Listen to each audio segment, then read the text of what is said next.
ஊக்கமாய் ஜெபியுங்கள். அப்போஸ்தலர் 12ஆம் அதிகாரம் 5ஆம் வசனம். அப்படியே பேதுரு சிறைச்சாலையிலே காக்கப்பட்டிருக்கையில் சபையார் அவனுக்காக தேவனை நோக்கி ஊக்கத்தோடு ஜெபம் பண்ணினார்கள்.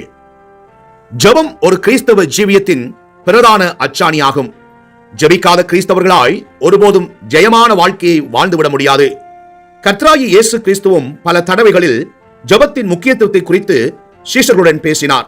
அது மட்டுமல்ல, அவர் ஜெபிக்கின்றவராகவும் வாழ்ந்து காண்பித்தார். இறைவனாகிய இயேசு கிறிஸ்துவுக்கு ஜெபம் அவசியமானதா? அவர்தான் இறைவனாக இருக்கின்றாரே, அவருக்கேன் ஜெபம் என்று நாம் நினைக்கலாம். ஆனால் அவர் ஜெபிக்கின்றவராக இருந்ததற்கு ஒரு முக்கிய காரணம் உண்டு. அவர் இறைவனாக இருந்தாலும் இப்பூமியில் வாழ்ந்த நாட்களில் ஒரு சாதாரண மனிதனாகவும் வாழ்ந்தார் அல்லவா? ஒரு மனிதனாக ஜெபமில்லாமல் வாழ முடியாது என்பதைத்தான் அவருடைய வாழ்க்கை நமக்கு எடுத்து காட்டுகின்றது.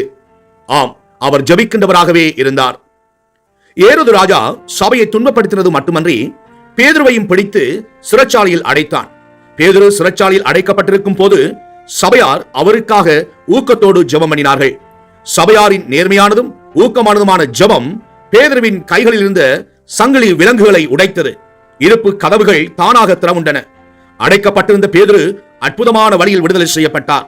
ஆம், சபையாரின் ஊக்கமான ஜெபத்தின் பெறுபராக பேதுருவின் விடுதலை அமைந்தது. நம்முடைய ஊக்கமான ஜெபங்களுக்கு தேவன் பதில் அளிக்கின்றவராகவே இருக்கின்றார். நாம் எந்தளவு நேர்மையுடனும் ஊக்கத்துடனும் ஜெபிக்கின்றவர்களாக இருக்கின்றோம். நம்முடைய வாழ்க்கையில் இருக்கின்ற கட்டுகளும் நம்மை அடைத்து வைக்கின்றதான கதவுகளும் நம்மை விட்டு அகன்று போக வேண்டுமானால் ஜெபம் நமக்கு அவசியமாக தேவையாகும். இந்நாட்களில் கிறிஸ்தவர்களின் ஜெப ஜீவியம் பலவீனப்பட்டிருக்கின்றது என்பதுதான் கசப்பான உண்மையாகும். கிறிஸ்தவர்களும் சபைகளும் தங்களுடைய மாம்சீக பலத்தினால் காரியங்களை செய்வதற்கு முயற்சிக்கின்றார்கள். இது மிகவும் பாரதூரமான பிரச்சனையாகும்.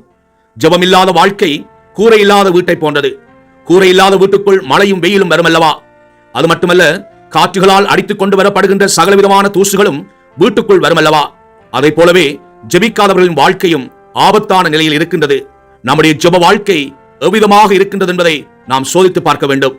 சபையாரின் ஊக்கமான ஜெபம் பேதுருவை சிறைச்சாலைக்குள் இருந்து வெளியே கொண்டு வந்ததைப் போல நம்முடைய ஊக்கமான ஜெபமும் நம்முடைய வாழ்வில் இருக்கின்ற சகல பிரச்சனைகளுக்கும் நிச்சயமாக விடுதலையை கொடுக்கும். ஆகவே நம்முடைய ஜெப வாழ்க்கையை இன்று சரி செய்து கொள்வோம். ஜெபத்தினாலே நம் வாழ்க்கையை ஜெயமுள்ளதாக மாற்றிக் கொள்வோமாக. ஆமென்.